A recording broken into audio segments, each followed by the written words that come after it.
అందరికీ నమస్కారం. చాలా హ్యాపీగా ఉంది. డిక్టేటర్ సక్సెస్ని విపరీతంగా ఎంజాయ్ చేస్తున్నాం. సో మళ్ళీ మీ అందరినీ ఒకసారి కలవడం ఇంకా బాగుంది. మొన్న సక్సెస్ మీట్లో అందరం అన్ని విషయాలు మాట్లాడుకున్నాం. మేము మళ్ళీ ఏంటంటే ఈ సినిమాకి వచ్చిన విపరీతమైన ఆదరణ, ఫ్యాన్స్ మమ్మల్ని అందరికీ రోజు ఫోన్లు చేసి మీరు మా ఊరండి అని అడుగుతున్నారు. సో నేను కలిసి డిస్కస్ చేసుకుని సో డెఫినెట్గా మనం ఇలాంటి సక్సెస్ని షేర్ చేసుకోవడానికి మనం జనంలోకి వెళ్ళాలి అని మేము నిర్ణయించుకున్నాం. సో మేము 22 వైజాగ్ వెళ్తున్నాం. అక్కడ నుంచి బై రోడ్డు రాజమండ్రి వెళ్తాము. తర్వాత మేము విజయవాడ కూడా వెళ్తున్నాము. విజయవాడ నెక్స్ట్ మహబూబ్ నగర్ కూడా అదే రోజు ప్లాన్ చేస్తున్నాం. ప్రోగ్రాంలో చిన్న చేంజెస్ ఉంటే మేము మళ్ళీ తెలియజేస్తాం అందరికీ. అలాగే వచ్చిన తర్వాత కూడా తెలంగాణలో కూడా ఇంకొక ఎక్స్ట్రా రోజు తిరుగుదాం అనుకుంటున్నాం. సో ఇలాంటి హ్యాపీ మూమెంట్లో మీ అందరి దగ్గరికి రావడం, మీతో పాటు తిరగడం అనేది చాలా ఆనందంగా ఉంది. తప్పనిసరిగా మీరు అందరూ అక్కడికి వచ్చి మమ్మల్ని కలుస్తారని అనుకుంటున్నాం. థియేటర్స్ దగ్గరే అందరినీ కలుస్తాము. అలాగే ఫ్యాన్స్ అందరికీ స్పెషల్గా చెప్పేది ఏంటంటే ఊరి నుంచి ఊరికి ట్రావెల్ అయ్యేటప్పుడు ఎక్కువ ర్యాలీలు అవన్నీ వద్దని చెప్తున్నాము. ఎందుకంటే మాకు టైం అంతా కూడా రోడ్ల మీద వేస్ట్ అవ్వకుండా ఎక్కువ థియేటర్స్ తిరగడానికి మాకు అవకాశం ఉంటుంది. సో డైరెక్ట్గా థియేటర్స్ దగ్గరే మొత్తం అందరం కలిసి కలుద్దాము. తప్పనిసరిగా ఈ టూర్ బాగా సక్సెస్ఫుల్ అవుతుందని నేను కోరుకుంటున్నాను. డిక్టేటర్ బాలయ్యబాబుతో చేసే ఒక స్టార్ హీరో, చాలా పెద్ద పేరు వచ్చింది, దీని తర్వాత ఎంతకంటే పెద్ద ప్రాజెక్ట్ చేసేయాలి అనే టైప్ ఆఫ్ ఆలోచనలు అయితే నాకు లేవండి. ఎందుకంటే డైరెక్షన్ అనేది ఎంజాయ్ చేస్తూ చేయవలసింది. నేను లవ్ క్యూ లాంటి ఒక సినిమా హిలేరియస్ ఎంటర్టైన్మెంట్, ఫ్యామిలీస్ అందరూ కూర్చుని చూసే ఒక ఎంటర్టైన్మెంట్ సినిమా చేసిన తర్వాత ఇమీడియట్గా డిక్టేటర్ చేయడం జరిగింది. అప్పుడు చాలామందికి చాలా డౌట్స్ ఉండేవి. ఏదంటే ఒక ఎంటర్టైన్మెంట్ చేసే శ్రీవాసు బాలయ్యబాబుని హ్యాండిల్ చేయగలడా లేదా, అంత పవర్ఫుల్గా తను చూపించడం తెలుస్తుందా లేదా అని 100 డిస్కషన్ ఉండేవి. సో ఐ థింక్ ఈరోజు సినిమా రిలీజ్ అయిన తర్వాత అదే ఫ్యాన్స్ అందరూ ఫోన్ చేసి, సార్ మేము చాలా ఆశ్చర్యపోయాం సార్, మీరు ఏదో ఎక్కువ కామెడీగా తీస్తారేమో అని భయపడ్డాము, బట్ ఇంత పవర్ఫుల్గా ఇంత స్టైలిష్గా మేము ఎప్పుడు చూడని ఒక బాలయ్యబాబుని, కొత్త బాలయ్యబాబుని చూపించారు అని చెప్పన్నారు. సో అదే నాకున్న ఇంట్రెస్ట్ అండి, టేస్ట్. అంటే ఇతను ఇలాగే చేయగలడు అని ఎవరు ఫిక్స్ అవ్వడం నాకు ఇష్టం ఉండదు. సో డిక్టేటర్ తర్వాత ఇంకొక పవర్ఫుల్ హీరోని తీసుకొని ఇంకో పవర్ఫుల్ అలాగే ఏముండదండి నాకేంటంటే ఎప్పుడు మంచి ప్రాజెక్టులు చేయాలి, ఎక్సైట్మెంట్తో చేయాలి. ఇప్పుడు నాకు లాస్ట్ 1 year అంతా నాకు బాలయ్యబాబు ఎక్సైట్మెంట్ని ఇచ్చారు. ఆయనతో చేయాలనే ఒక ఎక్సైట్మెంట్. 98 ఫిల్మ్స్ తర్వాత మళ్ళీ 99 ఫిల్మ్ చేస్తున్నాం, ఇంకా బాగా చేయాలనే ఒక ఇదే తప్పితే ఇంకోటి ఏం లేదు. ఇప్పుడు నేను నెక్స్ట్ చేసేటప్పుడు ఆ టైంకి ఏ ఐడియా నన్ను ఇన్స్పైర్ చేస్తే, ఎలాంటి హీరో నాతో చేయాలని ఇన్స్పైర్ అవుతున్నారు అంటే అతనికే నాకు సింక్ అయిన కథను పట్టుకొని చేయటం తప్పితే ఇలాగే చేయాలని మాత్రం నేను ఎప్పుడు ఫిక్స్ అవ్వను. అది మేబీ చిన్న బడ్జెట్ సినిమా అవ్వచ్చు, ఒక చిన్న హీరో అవ్వచ్చు, ఒక కాన్సెప్ట్ మూవీ అవ్వచ్చు.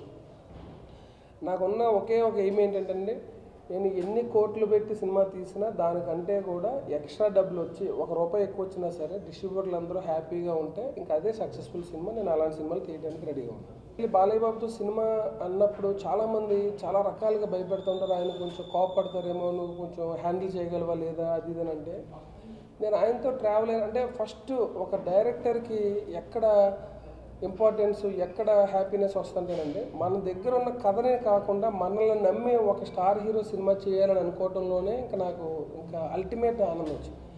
లౌక్యం సినిమా తర్వాత ఆయన కలిసినప్పుడు మన ఇద్దరం నెక్స్ట్ 99 ఫిల్మ్ చేస్తున్నాం అని ఒకే ఒక మాట అనేసారండి. అంటే కథ ఏంటో తెలియదు, ప్రొడక్షన్ ఏంటో తెలియదు, నేను ఎవరితో కలిసి చేస్తానో తెలియదు, బట్ శ్రీవాసు నేను ఒక సినిమా చేస్తాం 99th ఫిల్మ్ అని ఆయన చెప్పేశారు.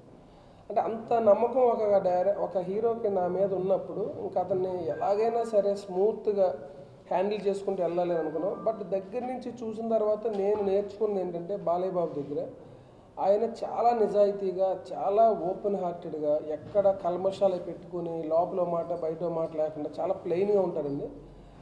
ఆయన చుట్టూ ఉన్న వాళ్ళు కూడా అలా ఉండాలని అనుకుంటారు.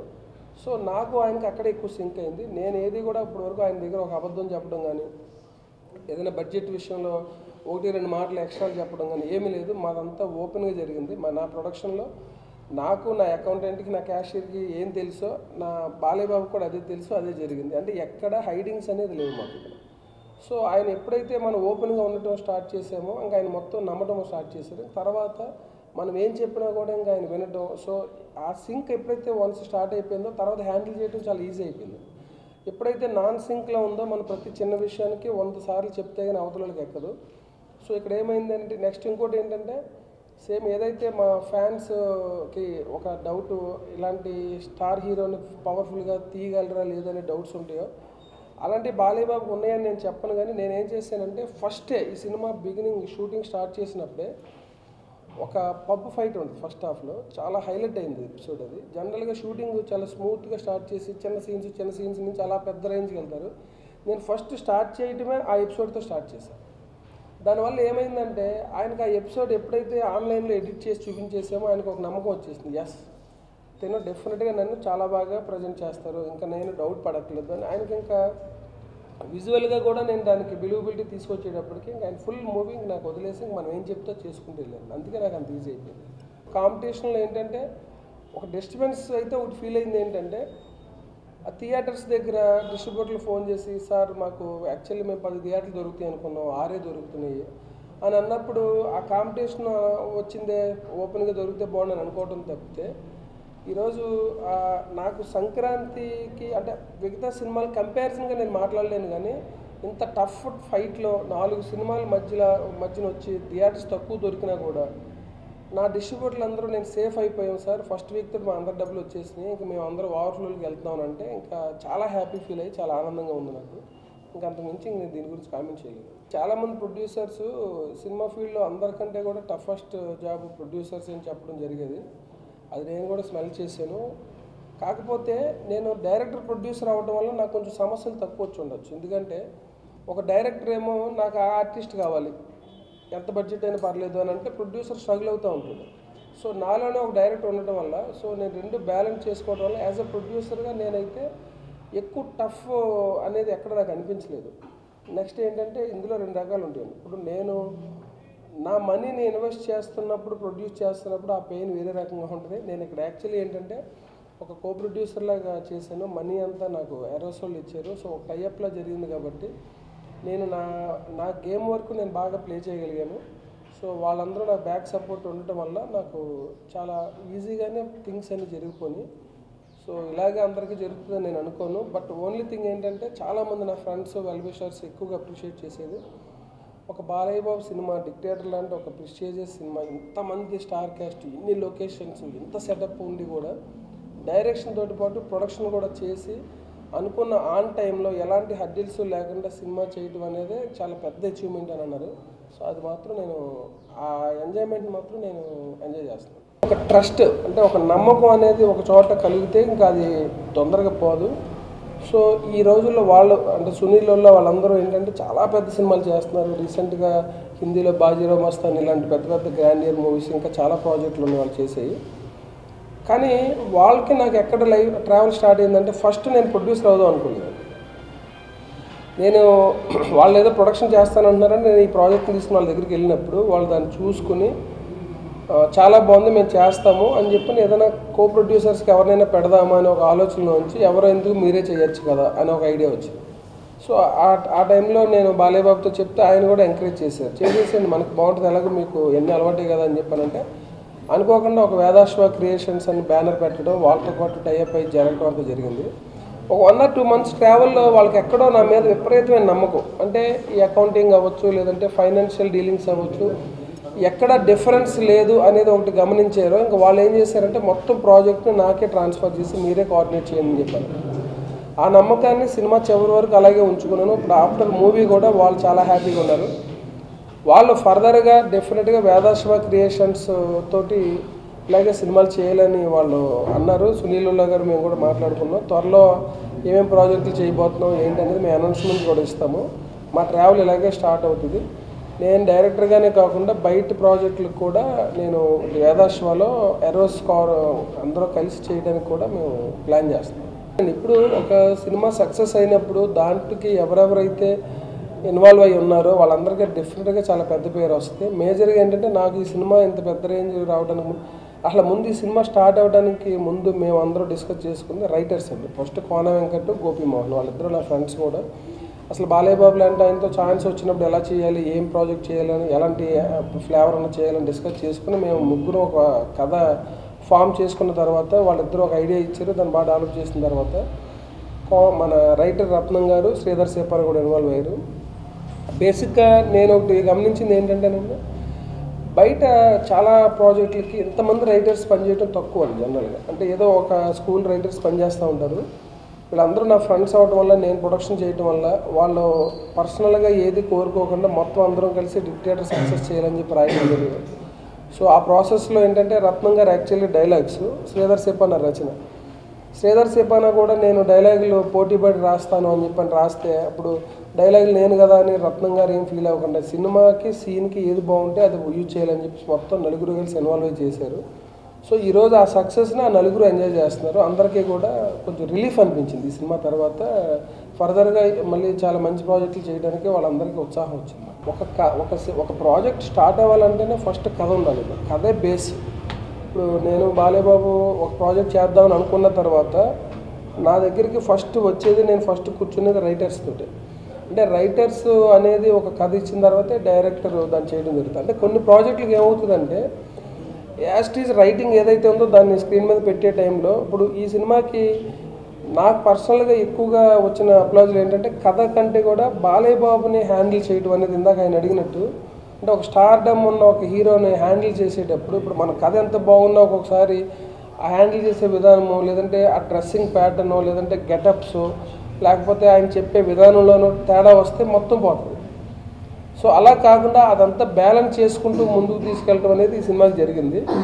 బట్ నేను పర్సనల్గా ఎప్పుడు రైటర్స్కి చాలా మంచి ఇంపార్టెన్స్ ఇస్తాను. ఎందుకంటే రైటర్స్ అనేవాళ్ళు లేకపోతే అసలు ప్రాజెక్ట్ స్టార్ట్ అవ్వదు.